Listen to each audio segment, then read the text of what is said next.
Hi friends, good evening.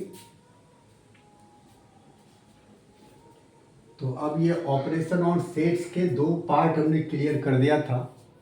एक तो union वाला पार्ट और दूसरा इंटरसेक्शन वाला पार्ट। तीसरा जो पार्ट इनका था वो था डिफरेंस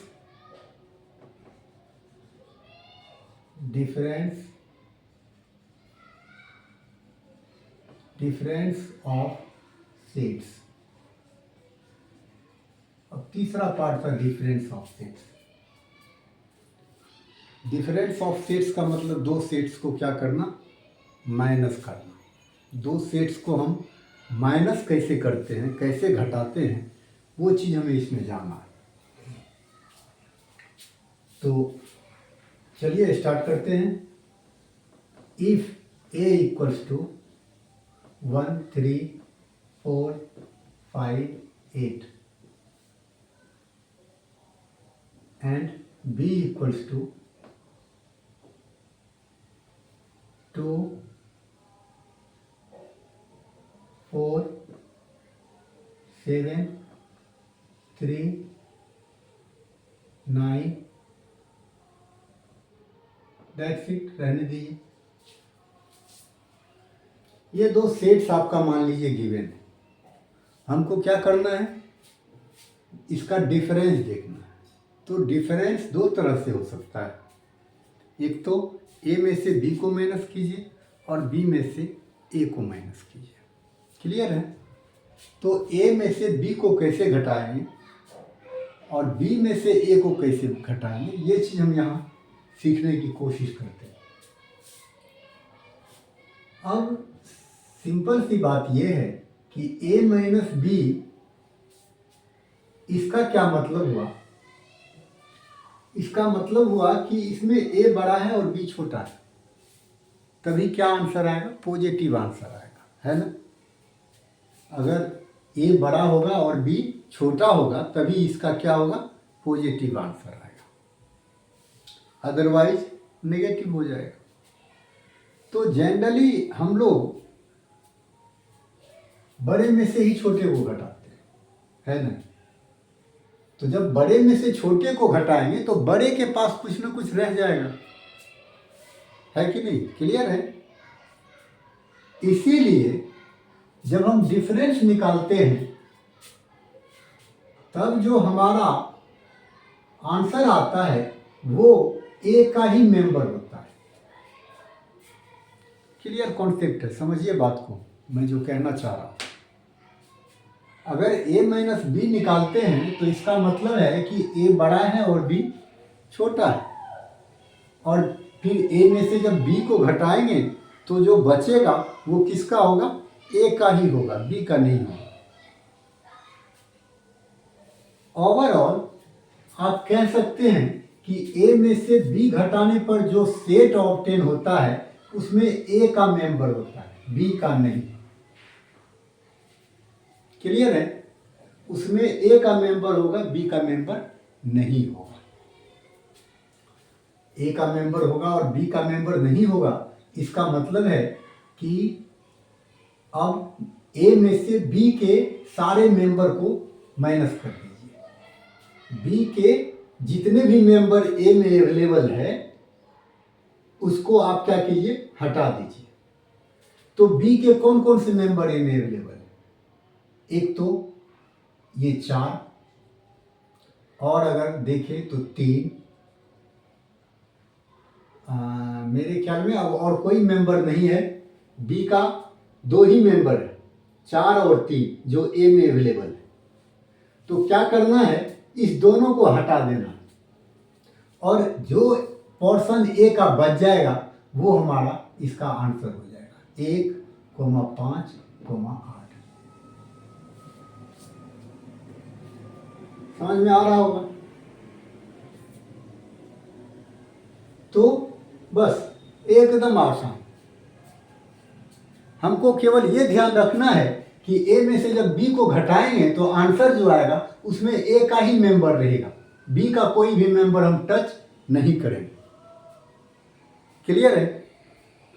और इसको जब हम सेट बिल्डर फॉर्म में लिखते हैं तो लिखते हैं a minus b equals to x such that x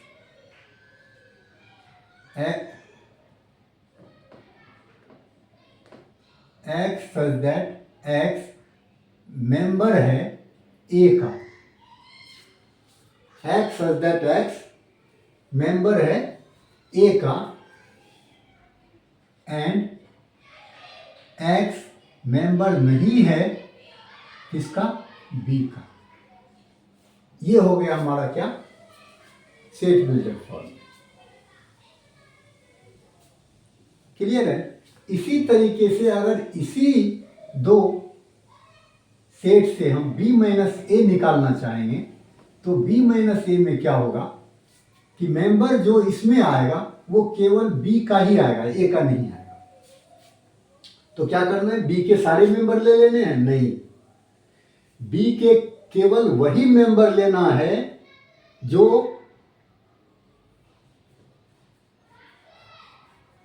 a में नहीं है। मीन्स ए के सारे मेंबर को बी में से हटा दीजिए। तो ए का कौन कौन सा मेंबर बी में है, तो आप देखिए ए का आपको यही 3 और 4 यही दोनों बी में है, ए का यही दोनों मेंबर बी में है। तो इस दोनों को हटा देना है, बच कौन जाएगा, तो 2 बच जाएगा, 7 बच जाएगा, 8 बच जाएगा। बी 8 है, 8 नहीं है, क्या है, 2, 7 और 9 है, 2, 7 और 9 है। ए का जो सब मेंबर है इसमें 4 और 3, उसको हमने क्या किया, हटा दिया। तो हमको इसी पर फोकस करना है कि अगर b माइनस ए करना है तो b का मेंबर रहना चाहिए और a माइनस बी करना है तो a का मेंबर रहना चाहिए। ठीक है, बाकी करना क्या कैसे है वो हमने आपको बता दिया। ठीक है, तो b के मेंबर को रिमूव करना था इसमें और इसमें a के मेंबर को रिमूव करना था, जो बच गया वो हमारा आंसर हो गया। इसलिए इसको जब हम सेट बिल्डर फॉर्म में लिखेंगे तो वो होगा b minus a equals to x such that x member नहीं है ए का एंड एक्स मेंबर है बी का। क्लियर है।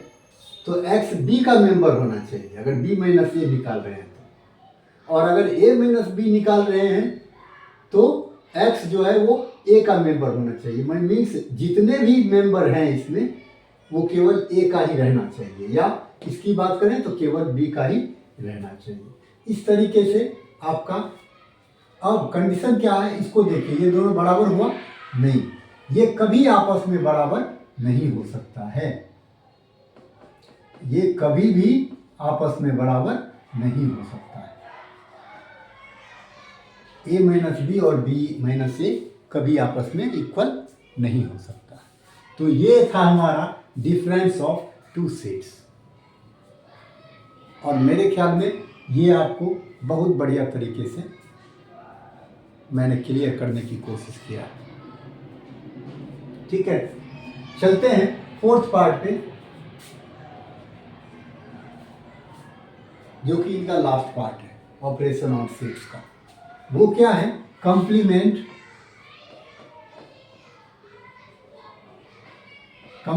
Of sets, complement of sets.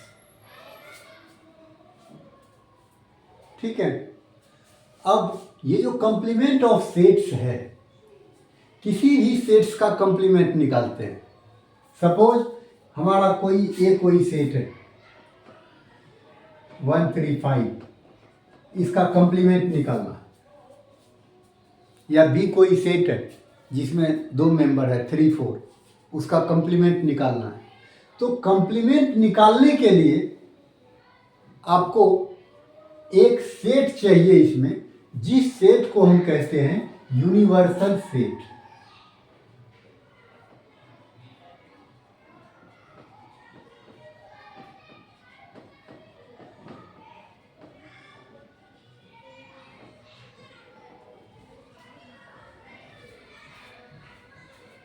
Complement किसी का भी निकालने के लिए, किसी भी सेट का कंप्लीमेंट निकालने के लिए हमको क्या चाहिए? यूनिवर्सल सेट चाहिए। बिना यूनिवर्सल सेट का कंप्लीमेंट नहीं निकलेगा। क्लियर है? तो अब यूनिवर्सल सेट की अगर बात करें हम, अब अगर ऐसी स्थिति में हमने यूनिवर्सल सेट को 1 से 8 लेट कर लिया और ए को हम 1 3 5 लेट कर लिया। अब जो हम कंप्लीमेंट निकालने जाएंगे ए का, कंप्लीमेंट का ये साइन होता है, पहले भी बताया कंप्लीमेंट का ऐसे साइन, कंप्लीमेंट ए, इसको पढ़ते हैं कंप्लीमेंट ऑफ ए या कंप्लीमेंट ए। ये जब निकालेंगे तो कंप्लीमेंट का मतलब क्या होता है? आपको सिंपली माइनस करना। कंप्लीमेंट का मतलब होता है क्या? माइनस करना। किसमें से? तो यू में से माइनस करना। आपको पहले भी समझा दी। तो कंप्लीमेंट जो होता है, वो कंप्लीमेंट जो निकलता है वो हमेशा यूनिवर्सल सेट का मेंबर होता है, ना कि अदर सेट का, है ना? कंप्लीमेंट हमेशा यूनिवर्सल सेट का ही मेंबर होता है। तो अब अगर निकालेंगे तो क्या करेंगे? इसमें से इसको हमको रिमूव कर देना। 1 3 5 को 1 को रिमूव कीजिए, 3 को रिमूव कीजिए और 5 को रिमूव कीजिए। क्या क्या बच गया? 2 4 6 7 8। ये हो गया आपका एक कंप्लीमेंट ए का। है, बहुत आसान है समझना। तो कंप्लीमेंट ऑफ ए क्या होता है? यू मतलब यूनिवर्सल सेट माइनस ए। अगर ए का कंप्लीमेंट निकालते हैं तो ए को ही माइनस करना है। अगर ए का कंप्लीमेंट निकालते हैं तो ए को ही माइनस करना है। बी का कंप्लीमेंट निकालेंगे तो बी को ही माइनस करेंगे। अब अगर इसके सेट बिल्डर फॉर्म की बात करें तो इसको हम लिख सकते हैं A dash equals to x such that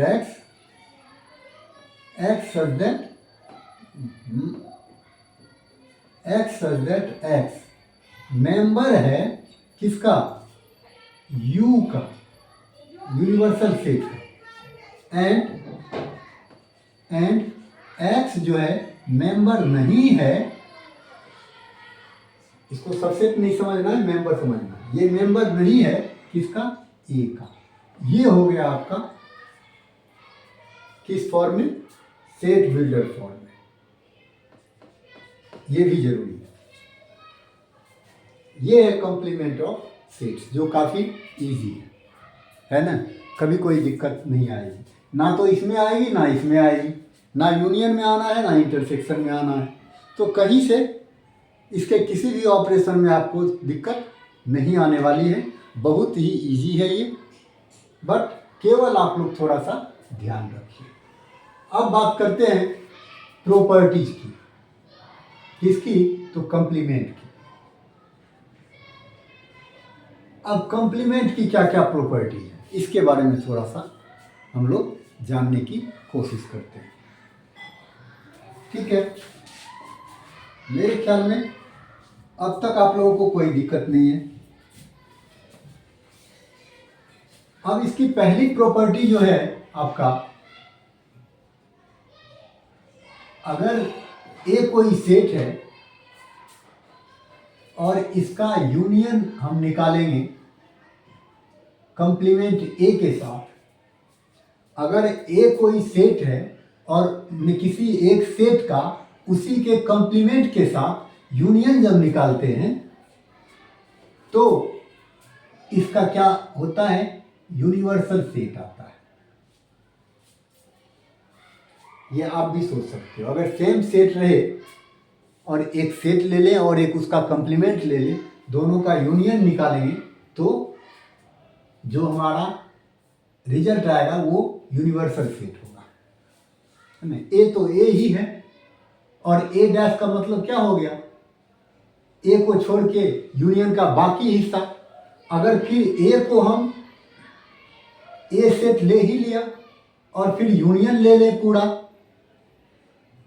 union में से ए को कैंसिल करके बाकी ले लें, और दोनों का अगर यूनिवर्सल सेट में से ए को कैंसिल करके बाकी एलिमेंट ले लें और दोनों का यूनियन करें तो फिर तो ए भी आ ही जाएगा उसमें, इसीलिए वो क्या बन जाता है, यू बन जाता है। एक हो गया। नंबर 2, इसकी दूसरी प्रॉपर्टी क्या है,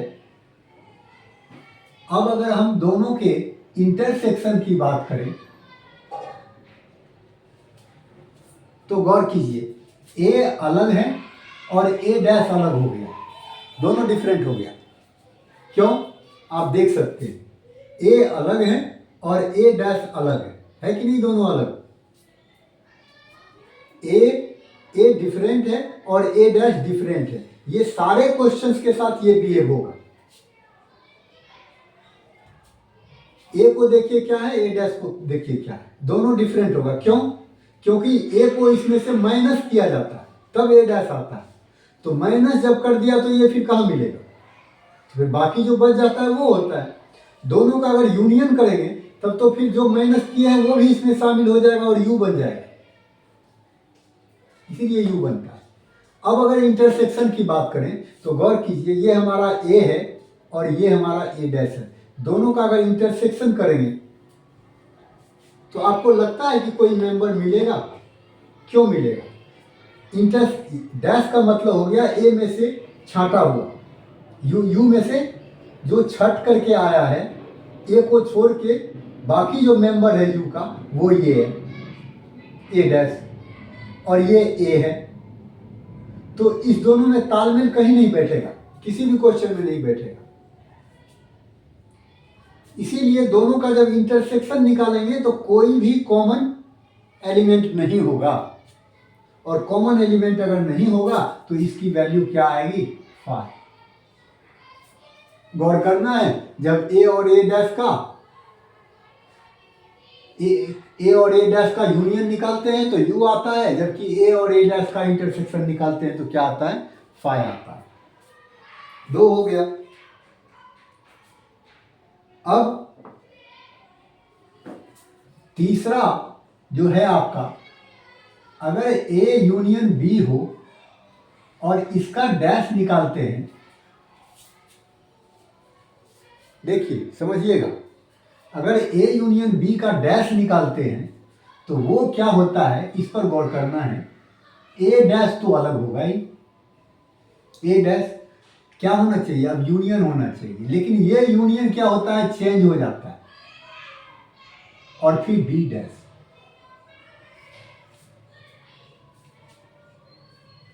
इसमें केवल क्या होता है, यूनियन चेंज हो जाता है, ए डैश और बी डैश अलग अलग हो जाता है। इसी तरीके से ये जब इंटरसेक्शन में आता है, फोर्थ पार्ट में, ए इंटरसेक्शन बी, इसका कंप्लीमेंट निकालते हैं तो क्या होता है, ये भी उसी तरीके से पलट जाता है, ए कंप्लीमेंट और यूनियन हो जाता है, फिर बी कंप्लीमेंट, मतलब ये दोनों एक दूसरे का क्या है, रिवर्स है। पैटर्न दोनों का सेम है, दोनों में क्या होता है, यूनियन है तो इंटरसेक्शन हो जाता है, और इंटरसेक्शन है तो यूनियन हो जाता है। इसकी ये प्रॉपर्टी, इस प्रॉपर्टी को ध्यान रखना पड़ेगा। क्लियर है? अब इसके बाद अगर हम किसी भी सेट का कंप्लीमेंट निकालते हैं और उसका भी कंप्लीमेंट होता है, इसको कहते हैं डबल कंप्लीमेंटेशन, इनको कहते हैं डबल कंप्लीमेंटेशन। अगर किसी सेट का डबल कंप्लीमेंटेशन होता है तो वो सेट खुद आ जाता है वापस रिजल्ट में। अगर डबल कंप्लीमेंटेशन होता है किसी सेट का तो सेट खुद ही वापस आ जाता है। ये जब आप सवाल करोगे तो समझ में आ जाएगा, ये एग्जाम्पल के थ्रू भी आपके समझ में आ जाएगा। तो इसको हम एक्सप्लेन नहीं करने जा रहे हैं, इनको आप लोग याद रखिएगा, क्योंकि हर चीज़ के लिए एक एक एग्जाम्पल दूँ, हर प्रॉपर्टी के लिए फिर समझाऊँ तो लंबा समय ये कंज्यूम करेगा, इसलिए वो ज़रूरी नहीं है, ये चीज़ आपके बाद में समझ में आ जाएगी। ध्यान रखना पड़ेगा कि डबल कॉम्प्लीमेंटेशन होने पर से रीगेन हो जाता है। ठीक है, इसके बाद अगला क्या है कि अगर हम कभी यूनिवर्सल सेट का कंप्लीमेंट निकालते तो क्या होगा। कंप्लीमेंट का मतलब आप माइनस करना। अगर यूनिवर्सल सेट को यूनिवर्सल सेट में से ही माइनस करें तो क्या उसका कोई मेंबर बचेगा? नहीं बचेगा। नहीं बचेगा तो वो क्या हो जाएगा? 5 हो जाएगा। है ना? क्लियर है। और अगर इसका रिवर्स देखें कि 5 का अगर कंप्लीमेंट हम निकालें, इसको मतलब है 5 को माइनस करना है। किसमें से? u में से। u में से 5 को माइनस करेंगे तो क्या फर्क पड़ेगा? 5 हट जाएगा और u में जो मेंबर है वो रहेगा ही। इसीलिए 5 का कंप्लीमेंट यूनिवर्सल सेट होता है और यूनिवर्सल सेट का कंप्लीमेंट 5 होता है। अब मेरे ख्याल में ये चीजें आपके अंडरस्टैंडिंग में आ गया होगा। ये दोनों रिवर्स है, ये दोनों रिवर्स है। ये डबल कंप्लीमेंटेशन होता है तो सेट खुद आ जाता है। ये तो हो ही गया। बाकी इसको भी आप लोग समझ ही गए होंगे कि ए और ए डैश का यूनियन यू आएगा। ए इंटरसेक्शन करेंगे तो कुछ नहीं आएगा, 5 आएगा। तो ये याद रखना बेहद आसान है, कोई कठिन नहीं। हाँ, ओवरऑल जरूरत है आप लोगों को प्रैक्टिस करने की। ये मत सोचना कि ऐसे अगर याद हो गया तो फिर हमको प्रैक्टिस करने की जरूरत नहीं है। प्रैक्टिस नहीं करोगे भूल जाओगे। जितना प्रैक्टिस करोगे उतना ज़्यादा दिन तक ये ब्रेन में स्टे करेगा। तो इस तरीके से आपका ये सारे पार्ट्स, इनके ऑपरेशन ऑन सेट्स के सारे पार्ट्स क्लियर हो गया। अब आप लोगों को एक पॉइंट और बताना है जो आपका इस चैप्टर में काम आएगा। 1.4 सॉरी एक्सरसाइज में काम आएगा, 1.4 में काम आएगा। हालांकि अभी तक मैंने आपको थ्योरी बताया। अब वेन डायग्राम के थ्रू इस चार जो पार्ट्स हैं उनको कैसे रिप्रेजेंट करेंगे। डिफरेंस ऑफ सेट्स को, कंप्लीमेंट ऑफ सेट्स को, क्या कहते हैं, यूनियन ऑफ सेट्स को, इंटरसेक्शन ऑफ सेट्स को वेन डायग्राम में कैसे रिप्रेजेंट करते हैं, वो चीज़ अब नेक्स्ट क्लास में हम आप लोगों को बताएंगे। क्योंकि ये 1 by 1 पॉइंट टू पॉइंट ही समझाना ज़्यादा बेहतर है। क्योंकि अभी बीच में अगर हम डायग्राम सबका घुसाते तो शायद आप लोगों के अंडरस्टैंडिंग में प्रॉब्लम आती। इसलिए मैंने सोचा कि पहले थ्योरी करवा दूं और फिर डायग्राम पर कैसे हम देखेंगे, कैसे डायग्राम को समझेंगे, वो फिर नेक्स्ट क्लास में करवाते हैं। और मेरे हिसाब से आप लोगों को ये क्लास अच्छा लगा होगा। आप लोग चैनल को सब्सक्राइब जरूर करें और कमेंट लिखें। लाइक अनलाइक से हमको इतना इंटरेस्ट नहीं है, क्योंकि जब तक आप लोग 10 दिन 5 दिन कंटिन्यू मेरे वीडियो को देखोगे नहीं, तब तक ना तो ठीक से समझ में आएगा और ना ही आप लाइक करोगे। मैं तो कहता हूं कि जो बच्चे 15 डेज कंटिन्यू मेरा वीडियो देख ले, उनको फिर कोई दूसरा टीचर अच्छा नहीं लगेगा। ये मेरा विश्वास है। इसलिए आप लोगों से रिक्वेस्ट है कि सब्सक्राइब कीजिए। अब आज का क्लास ओवर करते हैं। Thanks to all of you.